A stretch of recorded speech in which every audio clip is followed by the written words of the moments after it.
अस्सलाम वालेकुम स्टूडेंट्स, आज के लेक्चर में हम एक और समरी को डिस्कस करेंगे। आज के लेक्चर में हम डॉक्टर फॉस्टर्स को डिस्कस करेंगे। क्रिस्टोफर मार्लो का बहुत ही फेमस प्ले है।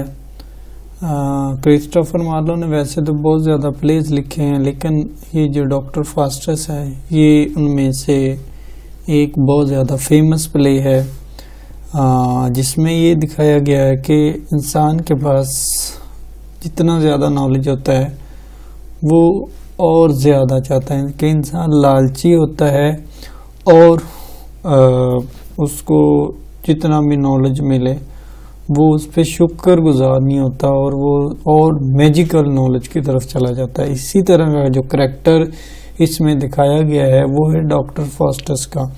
तो इस प्ले को जब हम डिस्कस करेंगे, इसकी समरी को डिस्कस करेंगे, तो देखेंगे कि डॉक्टर फॉस्टर्स ने इतने सारा नॉलेज गेन करने के बाद फिर भी इस चीज़ पे फोकस किया कि वो ऐसा इल्म हासिल करे जिससे वो पूरी दुनिया की हुक्मरानी कर सके। तो इस तरह का पॉसिबल नहीं है जिस तरह डॉक्टर फॉस्टर्स चाहता था या इस प्ले में हुआ।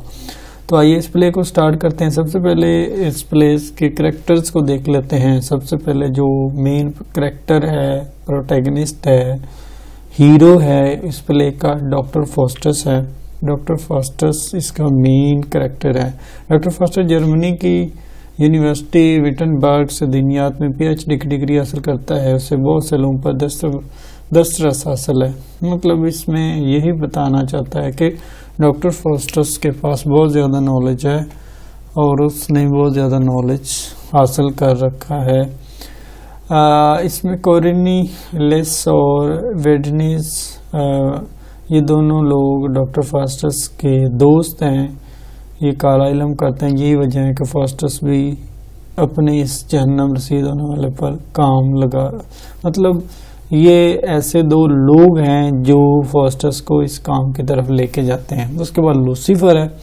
लूसीफर शैतान का जहन्नम में सरबराह, शैतानों का जहन्नम में सरबराह है, और क्योंकि इसने खुदा के हुक्म की नाफरमानी की, हुक्मदुल्ली की, जिसकी वजह से उसको जन्नत से निकाल कर जहन्नम में फेंक दिया गया।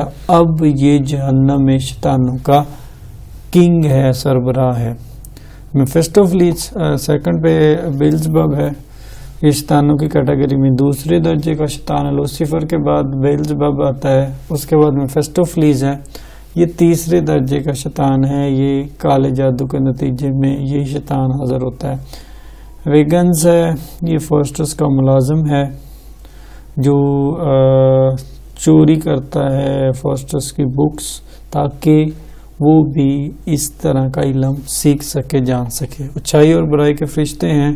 ऐसे फरिश्ते हैं जो अच्छाई के फरिश्ते डॉक्टर फॉस्टर्स को तलकीन करते हैं कि वो तौबा कर रहे, जो मतलब वो बुराई के काम कर रहा है, और बुराई के जो फरिश्ते हैं वो बार बार उसको बुराई की तरफ लेकर जाते हैं। मस्करा बन है, डिक है, एफ है, पिटनर है, आर्ट्सकोर्स है, ओल्ड मैन है। तो ओल्ड मैन भी डॉक्टर फॉस्टर्स को नेकी की तरफ गाइड करता है। तो ये थे ड्रामा के कुछ करैक्टर्स जिन पे हमने नज़र डाली। अब हम एक्सप्लेन करते हैं डॉक्टर फॉस्टर्स की कहानी रियल में क्या है। स्टार्टिंग में ही जो क्रिस्टोफर मार्लो है वो ये बताता है, या कोरस बताता है कि इस प्ले में ना कोई रोमांटिक स्टोरी डिस्कस करने जा रहे हैं हम, ना कोई वॉर की कहानी इसमें डिस्कस होगी, ना कोई इसमें साजिश डिस्कस होगी। इसमें एक ऐसे शख्स की कहानी हम डिस्कस करेंगे जिसने खुदा की कायम कर दे हदूद की खिलाफ वर्जी की और एंड पे उसका अंजाम जहन्नम हुआ। मतलब उसको जहन्नम में जगह मिली इन तमाम चीज़ों की खिलाफ वर्जी करने पर। मतलब उसने अल्लाह के अहकामात की तामील नहीं की और उसके पास इतना इल्म होने के बावजूद उसने जहन्नम की टिकट खरीद ली। तो इसको मतलब इस प्ले में क्रिस्टोफर मार्लो हमें यही बताने की कोशिश कर रहे हैं। डॉक्टर फास्टर एक बहुत ही ज़हीन विटनबर्ग का जर्मन स्कॉलर है।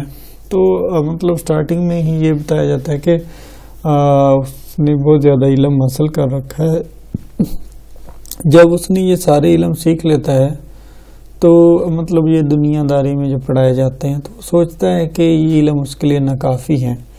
तो वो अपने जो दो दोस्त हैं वेलेडिस एंड कॉर्नेलिस, वो उसको बार बार कहते हैं कि आओ हम आपको जादू का इल्म, मैजिकल इल्म सिखाते हैं, और उसको बार बार इस चीज़ पे कन्विंस करते हैं और उसको मुख्तलिफ बताते हैं कि इसमें ये फ़ायदा है, आप जादू से ये कर सकते हो, वो कर सकते हो, ये ताकत आपको मिल जाएगी, ये ताकत आपको मिल जाएगी।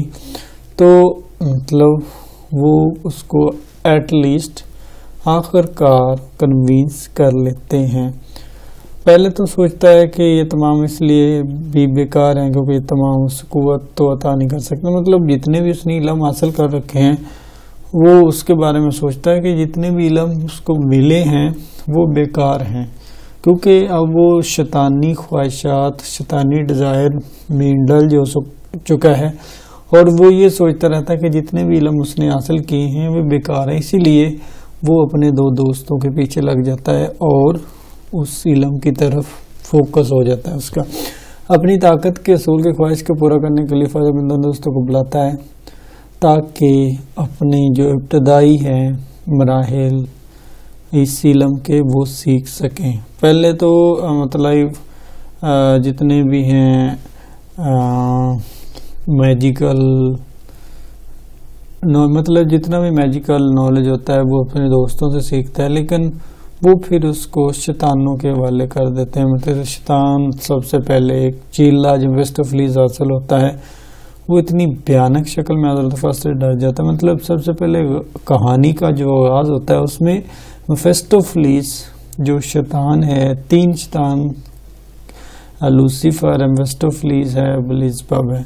तो पहले जो हज़र होता है मेफिस्टोफेलिस है, तो वो उसको उसकी शक्ल पसंद नहीं आती, लेकिन वो कहता है कि अगली दफ़ा जब उससे मिले तो एक अच्छी शक्ल में मिले। लेकिन जब वो अगली दफ़ा मेफिस्टोफेलिस को मिलता है तो उस शक्ल में ही मिलता है जिस शक्ल में फास्टस डिमांड करता है। तो वो बताता है कि शैतानों लूसीफर का चेला है और उसका ये शैतानों में रैंक है। इस सिलसिले में उनके दरमियान बहुत बड़ी गुफ्तगू चलती रहती है और वो बताता है डॉक्टर फास्टस को उनको क्यों इधर आना पड़ा। तो उन्होंने वो बताते हैं कि हमने अल्लाह के हुक्म की तामील नहीं की, हुक्म अदुल की, जिसकी वजह से अल्लाह ताला ने हमें जन्नत से निकाल कर जहन्नम में फेंक दिया। तो वो इस जो फैसला है अल्लाह ताला ने उनके बारे में किया वो खुश हैं। वो कहते हैं कि वहाँ हम एक गुलामाना ज़िंदगी गुजार रहे थे, लेकिन इधर हम सरबराह हैं, सुपरवाइज़र हैं और किंग हैं इस जहन्नम के। तो जब ये कहानी स्टार्ट होती है तो मतलब आगे बढ़ती है तो जो मेफिस्टोफेलिस है उसको कहता है कि अगर आपने इस काम की तरफ आना है तो आपको 24 साल के लिए अपनी रूह हमारे हवाले करना होगी, मतलब बेचना होगी अपनी रूह। और वो फास्टस को इस चीज़ पे सोचने के लिए टाइम देते हैं और कहते हैं कि आपके पास इतना टाइम है, आपने इसके बारे में सोच के हमें बताना है कि आपकी क्या राय है।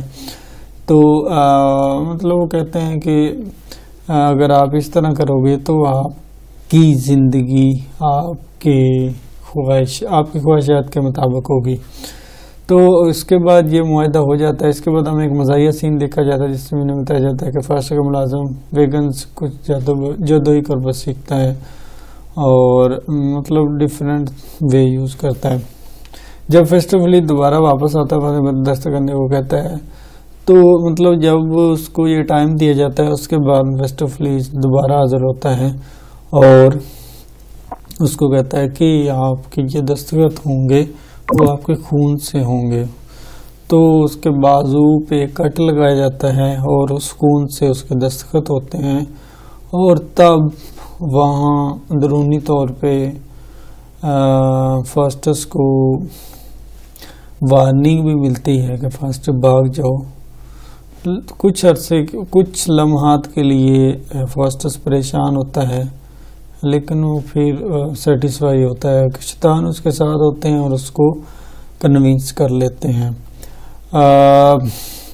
मतलब वो हीरस की वजह से, डिज़ायर की वजह से उनकी तरफ अट्रैक्ट हो जाता है। तो सबसे पहले जो उसकी ख्वाहिश पूरी करने के लिए लस्टी शो करवाया जाता है इस करैक्टर को, मतलब अपने तमाम अच्छे मकासद को बोलकर अपनी हीरस को पूरा करने के लिए बीवी का तकाजा करता है। लेकिन वो फेस्टिवलीज कहता है कि बीवी का रिश्ता खुदा ताला का कायम करदा है, इस मुकद्दस रिश्ते के खिलाफ है।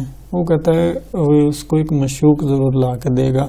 फिल वक्त वो इस जादू की किताब देता है। मतलब जब वो डिमांड करता है तो तब डेफिनेटली इंसान की नेचर है, लालची है, उसमें गंदी जो डिज़ायर्स पाई जाती हैं उनकी डिमांड करता है। तो बीवी का कहता है, वो कहता है कि मतलब ये एक मुकद्दस रिश्ता है और आपको इसके बजाय एक मशूक ज़रूर ला के देगा।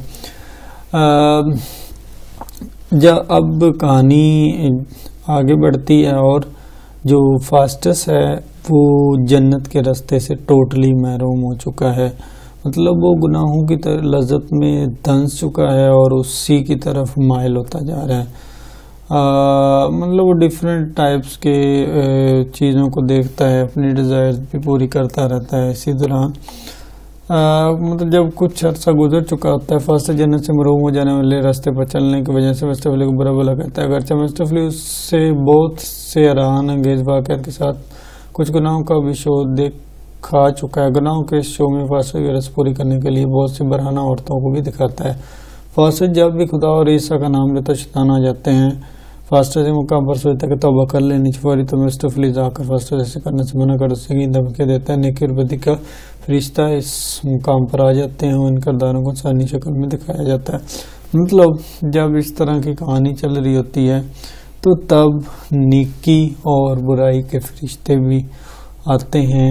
जब फास्टस को लगता है कि वो ये ठीक नहीं कर रहा, उसको तौबा कर लेनी चाहिए, तो अब मुस्तफली आता है और उसको धमकियां देता है और मजबूर करते हैं वो कि ऐसा ना करे। उसकी तवज्जो हटाकर वो उसको आसमानों की सैर पर ले जाते हैं और इसलिए करते हैं ताकि उसकी तवज्जो शैतानी कामों में लगी रहे और वो नेकी की तरफ ना आए। मतलब वो डिफरेंट ट्रिक्स यूज़ करते हैं ताकि फास्टस को बुराई की तरफ ही माइल किए रखें, अच्छाई की तरफ बिल्कुल भी ना जाए। इसमें डिफरेंट टाइप्स के सीन्स होते हैं। फास्टस अपने जादू से रूम में गिरजाघर में पादरियों को कट में उन्हें बहुत तंग करता। मतलब डिफरेंट टाइप्स के इंसिडेंट इसमें डिस्कस किए गए कि वो क्या क्या करता है। अब स्टोरी आगे बढ़ रही है। अब होता क्या है कि अब जो फेस्टोफ्लीज हैं वो पूरी तरह उसको कन्विंस कर चुके हैं। तो अब उसकी हवस भी तकरीबन पूरी हो चुकी है डॉक्टर फास्टस की। अब उसके 24 साल भी पूरे होने जा रहे हैं। तो फास्टस सोचता है क्यों नहीं मतलब तौबा कर ली जाए, गुनाहों की तौबा कर ली जाए और अल्लाह ताला से माफ़ी मांग ली जाए। लेकिन जब भी ऐसे करने को सोचता है तो डिफरेंट टाइप्स के हवस पूरी करने के लिए जो वेस्टोफ्लीज है, ये जो शैतान के चेले हैं, उसको उसमें कन्विंस कर लेते हैं, उसमें माइल करते रहते हैं और उसी की तरफ उसका रुझान रखते हैं। अब फास्टस के 24 साल का अरसा और मुआहदा जो शैतानों से किया था वो ख़त्म होने के करीब है। वेगन्स अपने सुनने वाले को बताता है कि लगता है फास्ट मरने की तैयारी कर रहा है। इसने वसीयत भी तैयार कर ली है, अपने सब कुछ वैगनर के नाम कर दिया। लेकिन जो ही उनकी मौत के करीब आ रहा है तो फर्स्ट अपने दोस्तों स्कॉलर तालिब के साथ खाने पीने या शेयर करने में मुलव्वस है। अब कुछ स्कॉलरों को खुश करने के लिए अपनी रूम में से एक रूह हेलन के रूम में भी दिखाता है, मगर इस सीन के बूढ़ा शख्स जो कि दरअसल नेकी का फरिश्ता है फॉस्टर से कहता है वो नाव की माफ़ी मांगे, मगर फॉस्टर मसूली के जरिए अपनी तकलीफ दे देता है, उसे वहाँ से भाग जाने पे मजबूर करता है। फिर एक बार फॉस्टर हेलन ऑफ ट्रे के साथ अपनी मस्त पूरी करता है। बूढ़े शख्स की नसीहत पर तवज्जो ना देना और हेलन के साथ अपनी हवस पूरी करने के बाद फॉस्टर की तौबा के तमाम तर दरवाजे बंद हो चुके हैं। बजाय तौबा करने के फॉस्टस हेलन के साथ अपनी हवस पूरे करके अपनी जन्नम की टिकट को कन्फर्म करता है। जब उसके दोस्त और स्कॉलर से मिलने आते फॉस्टर उनसे अपनी जात की दुआ के लिए कहता है, उन्हें बताता है कि उसकी ये मौजूदा हालत उसके बेगुनाहों की ज्यादती की वजह से है। सब स्कॉलर्स फॉस्टर की इतनी बुरी हालत पर मौज अफसोस का इजहार करते हैं, उसके घर से चले जाते हैं। तो मतलब होता ये है कि जब उसका 24 साल का अर्सा पूरा हो जाता है तो डेफिनेटली उसने अपनी पूरी लाइफ में एक भी नेकी नहीं की होती, जिसकी वजह से उसको जहन्नम में डाल दिया जाता है। तो हमने पूरी स्टोरी में देखा कि किस तरह डॉक्टर फॉस्टस के पास इतना इल्म होने के बावजूद वो इल्म का भूखा था और वही चाहता था कि उसके पास इस तरह का इल्म हो जिसके थ्रू वो हिक्मरानी कर सके, लोगों को तंग कर सके, अपनी इलीगल ख्वाहिशात डिज़ायर्स को पूरी कर सके। तो उसने डिफरेंट ट्रिक्स भी किए, जिसमें उसने घोड़े वाली एक एग्जाम्पल डिस्कस की, पादरियों वाली डिस्कस की। तो इसी तरह उसने पूरी कहानी में डिफरेंट रोल्स प्ले किए। तो सम टाइम ऐसा भी होता था कि उसमें अल्लाह ताला की तरफ से एक मैसेज भी आता था कि वो तौबा कर ले, लेकिन वो जब तौबा की तरफ जाता था तो नेकी के फरिश्ते भी तब उसका साथ देते थे, लेकिन जैसे ही वो तौबा करने का इरादा कर लेता था तब जो बुराई के फरिश्ते हैं या शैतान के चेले हैं वो उसको कहते थे कि आप उधर नहीं जा सकते, और उसका जो माइंड है कन्वर्ट करके कभी उसको आसमान की सैर कराने के लिए ले जाते, कभी उसको मुख्तलिफ औरतों की हवस में मुब्तला कर देते। तो इस तरह मुख्तलिफ टाइप्स के वो अपनी रस पूरी कर रहा था। तो मतलब पूरी कहानी में यही चीज़ बताई गई है कि डॉक्टर फॉस्टस के साथ जो ऐसा हुआ वो अपने ही अमाल का नतीजा है कि किस तरह उसको अल्लाह ताला ने इतना ज़्यादा इल्म दिया,